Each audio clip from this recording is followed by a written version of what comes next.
ఇది అందరికీ అందుబాటులో వచ్చే పూజ ఇది. అది కొంతమంది మాత్రం చేసే పూజ. మన అందరికీ అందుబాటులో ఈ పూజను ప్రతి ఒక్కరు చేసుకోవచ్చు.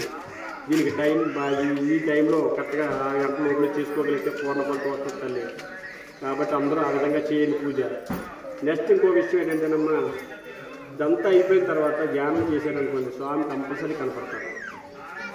ఇప్పుడు మీరు చేసిన పూజకి ధ్యానం అనేది 1000 రెట్లు ఫలితాన్ని ఇస్తుందమ్మా.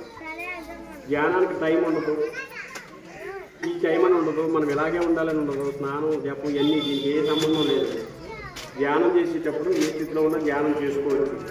కాబట్టి ధ్యానానికి అంత విశిష్టత ఉంది. ఆ స్వామి యొక్క వారి యొక్క దివ్యశక్తిని మనలో ప్రవేశం చేసుకోవడానికి ధ్యానం అనేది అత్యుత్తమమైన మార్గం.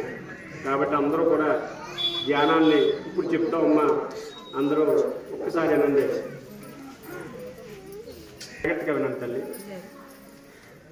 ధ్యానం ఏంటంటే ఇప్పుడు ఈ బయట ఉన్న మూర్తిని మనలో ప్రవేశపెట్టుకోవడం, మన లోపల ఆయన యొక్క దర్శనం కోసం ప్రయత్నం చేయడం.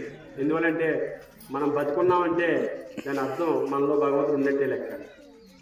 ఆ లోపల చిలక ఎగిరిపోయింది అనుకోండి, ఈ కట్టిని తీసుకెళ్ళి అయిపోద్ది అనిపించారు. కాబట్టి ఆ చిలకని ఎలా పట్టుకోవాలో చెప్తాను నేను జాగ్రత్తగా. మన పూర్వీకులందరూ కూడా ఓంకారంతో ఓం నమో నారాయణాయ, ఓం శ్రీమాత్రే నమ, ఓం నమ శివాయ, ప్రతి మంత్రానికి కూడా ఓంకారం ముందు తగిలించడం. ఎందుకో తెలుసా? ఆ ఓంకారం అనే శబ్దానికి మనలో ఉన్న ఆలోచన యొక్క పరంపర దాన్ని తగ్గించే శక్తి ఉందమ్మా. మన ఆలోచనలు అన్నీ కూడా, మీరు ఎప్పుడన్నా శ్రీ మహావిష్ణువుని చూసారా? శాశ్వతంలో పడుకుని ఉంటాడు, ఆయన సృష్టి చేద్దామని అనుకున్నాడు.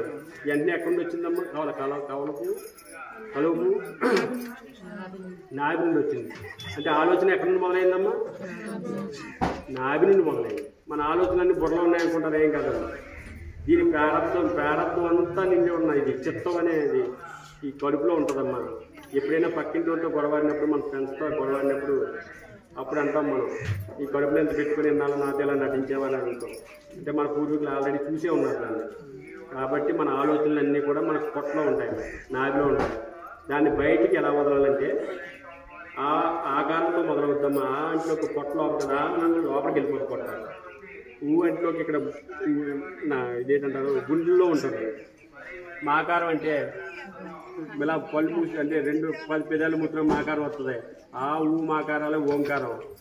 అది ఎప్పుడైతే ఓంకారం చెప్పినప్పుడు ఎలా చెప్పాలంటే గాలిని బయటకు వదులుతూ చెప్పాలి.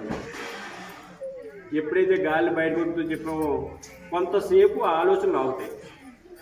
ఆగినప్పుడు మనం గాలిని గట్టిగా పీల్చుకుంటాము. గట్టిగా పీల్చుకున్నప్పుడు ఏమవుతుందంటే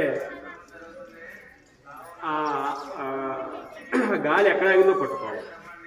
తర్వాత ఏం చేయాలంటే గాలిని బయటకు వదిలేసి ఆ గాలి ఆగిన ప్లేస్లో చూస్తూ ఉంటే అద్భుతం కనపడుతుంది. కాబట్టి మీరందరూ కూడా ముందు బైరేవుతో చెప్పండి, మనకి టచ్ అవ్వకండి. మ్యాక్సిమం కుదిరితే ఓంకారం చెప్తాను, నాతో పాటు చెప్పండి.